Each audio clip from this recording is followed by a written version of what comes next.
9 जून को 11 वर्ष पूरे हुए हैं और जैसा हमको पता है कि 1947 से लेकर 2014 तक 67 सालों में अधिकतर समय कांग्रेस की सरकार रही।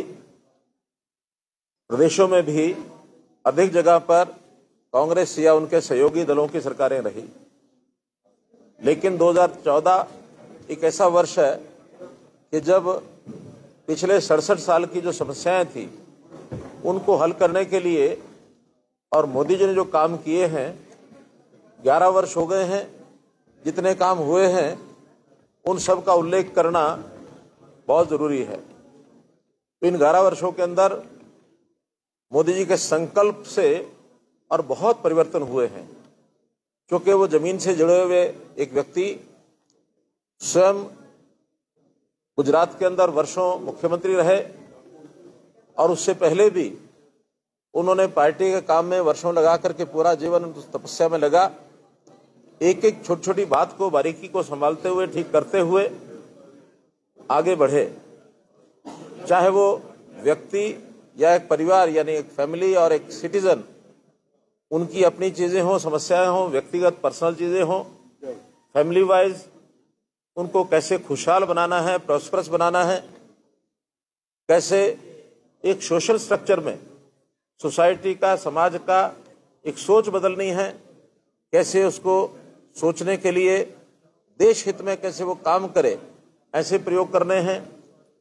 और फिर उसके बाद देश की समस्याएं, देश में विभिन्न प्रांतों की समस्याएं, इन सब समस्याओं को ध्यान में करते हुए एक एक चीज को बारीकी से विचार करके और बहुत काम किए हैं उल्लेखनीय, जिनका मैं थोड़ा जिक्र करूंगा।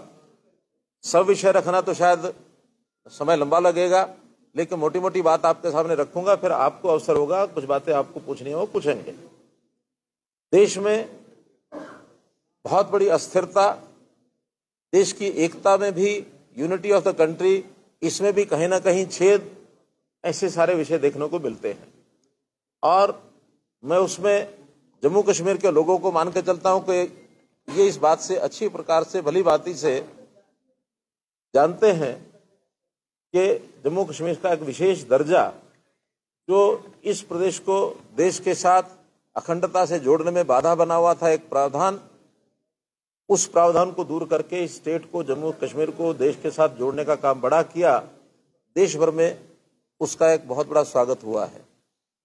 तो इस सब विषयों को लेकर के, जहां तक व्यक्ति का विषय है, परिवार का विषय है, तो उन्होंने हर व्यक्ति, उसका निर्माण, चाहे उसकी शिक्षा हो, चाहे उसका स्वास्थ्य हो, पढ़ाई में बहुत काम किए। शिक्षा के अंदर पीएम श्री स्कूल खोले, हायर एजुकेशन में यूनिवर्सिटीज बड़ी संख्या में बढ़ाई, प्रोफेशनल्स जितने भी कोर्सेज हैं, स्किलिंग के कोर्सेज हैं, स्टार्टअप्स के काम हैं, ताकि लोग अपना रोजगार आगे बढ़ा करके और देश में कैसे आर्थिक स्थिति को बढ़िया बनाया जाए, कैसे उद्योग को आगे बढ़ाया जाए और कैसे नए नए इनोवेशंस किए जाए। उन्होंने युवावस्था के लोगों को भी बहुत सा एक दिशा दिखाने का काम किया और बहुत उल्लेखनीय काम इसमें हुए हैं। जहां तक परिवार और व्यक्ति, उनकी गरीबी का विषय, उनकी आर्थिक स्थिति का विषय है, उसका भी पूरा ध्यान किया। रोजगार की बातें की, हर गरीब परिवार को मुफ्त में अन्न मिले। खास करके कोविड के दिनों में उन्होंने 81 करोड़ प्लस लोगों को और मुफ्त अन्न, ये जो देने का अन्न योजना जो बनाई, प्रधानमंत्री गरीब कल्याण अन्न योजना, इसमें वो सारे लाभ लोगों को मिले ताकि उसके व्यवस्था जो उसकी वो चलती रहे। प्रधानमंत्री ने गरीब लोगों के घरों की चिंता भी की और पीएमएवाई में 4 करोड़ परिवारों को मकान दिया। मकान में केवल मकान से बात नहीं बनती, उस मकान के अंदर और जो आवश्यकताएं हैं, शौचालय हर घर के अंदर बनवाया, उस घर में पानी पहुंचाने के लिए नल लगवाए, उस घर में रसोई यानी किचन, उसके अंदर गैस सर्विस, गैस कनेक्शन दे करके, और हमारी जो घर की महिला, उसको सुविधा हो, ईंधन ना जलाना पड़े, अन्न तो दिया ही दिया। ऐसे सब विषय। और आखिर में तो ऐसा गरीब परिवार जिसका व्यक्ति बीमार हो जाता है, उसको इलाज की आवश्यकता होती है, तो आयुष्मान भारत के नाते से 5 करोड़ रुपया, 5 लाख रुपया हर परिवार को एक जीवन बीमा के नाते से जो सुविधा दी गई, वो पैसा उनको नहीं खर्च करना पड़ता। और यहीं तक नहीं, अभी तो परिवार के 70 साल से ऊपर की आयु का हर वृद्ध, उसको भी 5 लाख रुपए की अलग सुविधा ये दी गई है। बहुत बड़ा गरीबों की सहायता का ये सब काम किया गया है। व्यक्ति को सुरक्षा का कवरेज उसका बढ़े, तो बीमा सुरक्षा की भी कई योजनाएं ये उन्होंने बना करके दी हैं। इसी प्रकार व्यवसाय के नाते से, चाहे व्यापारी हैं, चाहे किसान हैं, अथवा कर्मचारी हैं, रिटायर्ड लोग हैं, उनके लिए भी बहुत सी योजनाएं बना के दी। किसानों के कल्याण के लिए पीएम किसान निधि, जो 6,000 रुपया हर किसान को हर वर्ष में ये मिलता है। कोई डिमांड नहीं थी, लेकिन किसान की आर्थिक स्थिति को देखते हुए मजबूत किसान हो तो उसको बहुत बड़ा काम ये दिया है। 3.7 लाख करोड़ रुपया अब तक ये वितरित हुआ है, तो बहुत बड़ी राशि ये दी गई है। पीएम फसल बीमा योजना हो, अथवा किसान क्रेडिट कार्ड हो, मेगा फूड पार्क हो, खाद्य प्रसंस्करण यानी फूड प्रोसेसिंग के यूनिट्स हो, तिलहन दलहन एमएसपी पर किसान को आय पूरी हो, तो ऐसे बहुत से विषय उन्होंने एक एक करके सारे देश के लोगों को ध्यान आकर्षित किया। और आज भारत का किसान, जो कांग्रेस के समय में केवल एक नारा देते थे कि गरीब किसान ने उसका कर्ज माफ करो और उसको ये करो वो करो, लेकिन कर्ज माफ की बजाय उनको अपने पैरों पर खड़ा करने का जो मुहिम चलाई है, वो बहुत बड़ा काम किया है। ऐसे महिलाओं के लिए नारी शक्ति को कैसे आगे बढ़ाया जाए, इसके लिए काम किए गए। खास करके इस प्रदेश में तो बहुत बड़ी चर्चा रही होगी। ये जो 3 तलाक की बात है, इसको समाप्त किया, और हमारी जो मुस्लिम बहनें हैं, वो मुस्लिम बहनों को एक बहुत बड़ा एक अभिशाप जो था उससे बाहर निकाला, उसको उनको मुक्त किया। महिलाओं को नारी शक्ति वंदन अधिनियम के इसके अंतर्गत 33% का जो लोकसभा में और विधानसभाओं में आरक्षण का काम है, वो भी मोदी जी ने दिया। बहुत पुरानी ये मांग थी। हमारे यहाँ जेंडर रेशो, इस जेंडर रेशो में बहुत बड़ी तकलीफ ही आ गई थी कि महिलाओं की संख्या कम होती जा रही थी, तो उसमें जेंडर रेशो को कैसे ठीक किया जाए, बेटी बचाओ बेटी पढ़ाओ का अभियान चला करके, और बहुत बड़ा एक सामाजिक सुधार ये उन्होंने किया है। मध्यम वर्ग के लोगों का जीवन यापन कैसे सुखी हो, तो जो इनकम टैक्स की रिबेट है, जो कभी 3 लाख रुपया होती थी 2012-13 में, 13-14 में, उसको बढ़ाकर 12.5 लाख प्रति व्यक्ति ये इनकम टैक्स से छूट जो है शून्य आयकर के साथ उन्होंने किया है। यूपीआई के माध्यम से व्यापारियों को और व्यक्तियों को सशक्त बनाने के लिए करोड़ों लोगों को, और इसका जो लाभ हुआ है टेक्नोलॉजी के माध्यम से, यूपीआई कार्ड के माध्यम से इसको आगे बढ़ाया है। पीएम सूर्य घर बिजली योजना, ये हम जानते हैं कि कैसे गरीब परिवार को मुफ्त बिजली मिल सके। मुद्रा योजना के माध्यम से एक युवाओं को कैसे व्यवसाय करने के लिए पैसा मिल सके, ये भी उन्होंने किया है। तो जैसे मैंने बताया कि बहुत से ऐसे काम जो हुए हैं, उल्लेख करना बहुत एक बड़ा जो है ये विषय हो जाएगा। खिलाड़ियों के लिए उन्होंने काम किए, और उन्होंने विकास के नाते भी बहुत सी जो चीज़ें हैं वो सब की हैं। तो मैं इन सब में एक चीज़ जो आगे बढ़ाते हुए जिसकी मैं चर्चा करना चाहूँगा कि उन्होंने समाज में जो कुरीतियाँ हैं, उन कुरीतियों को दूर करने के लिए और अभियान ऐसे ऐसे चलाए। खास करके मन की बात जो उनका एक मासिक कार्यक्रम होता है, उसके अंदर उन्होंने बहुत सा आह्वान किया, स्वच्छता का आह्वान किया। उन्होंने किस प्रकार से एक पर्यावरण को बचाने के लिए ये काम किया, पेड़ लगाने की बात उन्होंने कही, और बेटी बचाओ बेटी पढ़ाओ की बात तो हुई है, और बच्चों को कैसे अपने जीवन यापन को अच्छा करने के लिए पढ़ाई के अंदर कैसे रुचि बढ़े, परीक्षा में चर्चा, यानी नए नए ऐसे विषय, इन विषयों को लेकर के समाज में जागरूकता पैदा करने का जो काम है वो किया है, ताकि समाज जो है वो बलशाली बने।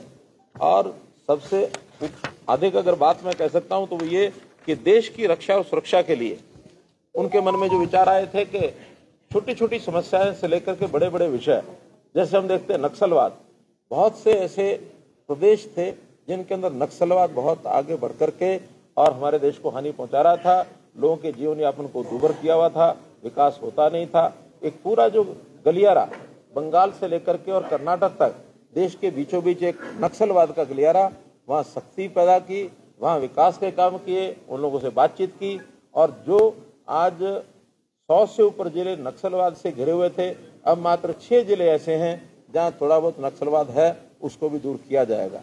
जहाँ तक आतंकवाद की घटनाएं हैं, हम देखते हैं जम्मू कश्मीर उसमें सबसे ज़्यादा प्रभावित प्रदेश रहा, पंजाब उसमें प्रभावित रहा।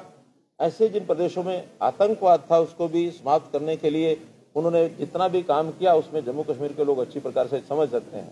और अब तो आतंकवाद के विरोध में, यानी जो हमारा पड़ोसी देश जिस प्रकार से आतंकवादियों को और एक सपोर्ट करता था और जैसे उनको एक प्रकार से उकसाता था, और जो घटना हुई पहलगांव की, इस पहलगांव की घटना के बाद तो एक कठोर एक संकल्प लेकर के अब आतंकवाद नहीं पनपने देंगे, आतंकवाद समाप्त होकर के रहेगा।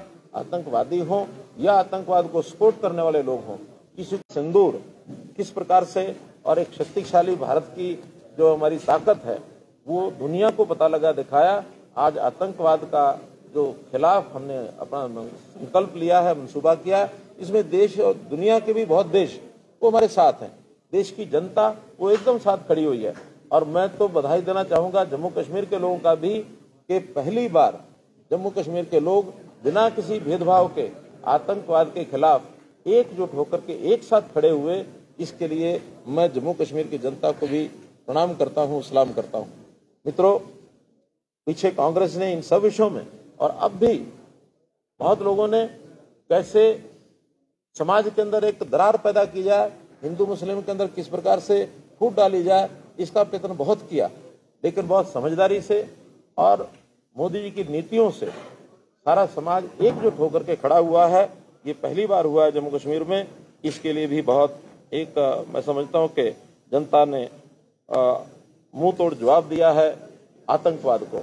और जैसे ऑपरेशन सिंदूर में हमारी देश की सेनाओं ने किस मजबूती के साथ और कैसे दुश्मन के 9 आतंकवादी शिविरों को एक साथ 22 मिनट में धराशायी किया, और उस धराशायी होने के बाद आज उनको एक प्रकार से सबक मिला कि आगे अब भारतवर्ष के अंदर आतंकवाद का सपोर्ट करने के लिए कभी भी इधर आंख उठा के नहीं देखेंगे। बड़ा जो ये काम किया, पाकिस्तान को जिसकी ज़्यादा तकलीफ हुई है वो इंडस वाटर ट्रीटी, इसको जो एबेंस में रखा, इसको अभी सस्पेंड किया, तो इसका भी बहुत बड़ा एक नुकसान उस देश को होगा। और उसको अब गिड़गिड़ करने का जो एक विषय आया है, तो प्रधानमंत्री जी ने खुले रूप से कहा है कि आतंकवाद समाप्ति का एक विषय सुनिश्चित होने पर ही हम बातचीत करेंगे, वरना बातचीत नहीं करेंगे।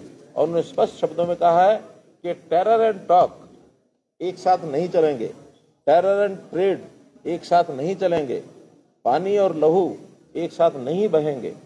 एक संकल्प मोदी जी का, और जो बहुत खुला संदेश न केवल पड़ोसी देश को, दुनिया के सब देशों को भी ये मैसेज गया है।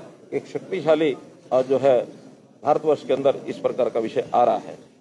इसी प्रकार से इंफ्रास्ट्रक्चर जो है उसका विकास, ये भी हम देखते हैं कि बहुत बड़ी मात्रा में हमारे यहाँ विकास हुआ है। गांव की सब सड़कें, लगभग 99% सड़कें प्रधानमंत्री ग्राम सड़क योजना के साथ जुड़ चुके हैं, क्योंकि विकास जो है वो प्रगति का एक रास्ता है। इंफ्रास्ट्रक्चर के विकास में हमारे शहरों में मेट्रो ये भी बहुत यानी स्पीड से आगे बढ़ी है। आज दुनिया का तीसरा देश हो गया है मेट्रो में, और 1000 किलोमीटर की मेट्रो का टारगेट हम पार कर चुके हैं। ऐसे ही नेशनल हाईवेज, जो नेशनल हाईवेज हम देखते हैं कि मैं चूँकि अनुभव करता हूं, जब 2002 से लेकर 2010 तक मैं जम्मू से श्रीनगर आता था, 7 घंटे 8 घंटे लगते थे। अब 4 लेन बनने के बाद 4 घंटे का रास्ता रह गया होगा, 4.5 घंटे का। और जब से ये टनल बनी है तो उसमें कितना बड़ा सुविधा हुई है। तो ऐसे जितने भी मार्ग हैं, टनल्स हैं, और यहाँ तो अगर मैं रेलवे की बात छोड़ता हूँ तो शायद जम्मू कश्मीर के लोगों को जिसका अनुभव हुआ है वो बात अधूरी रहेगी।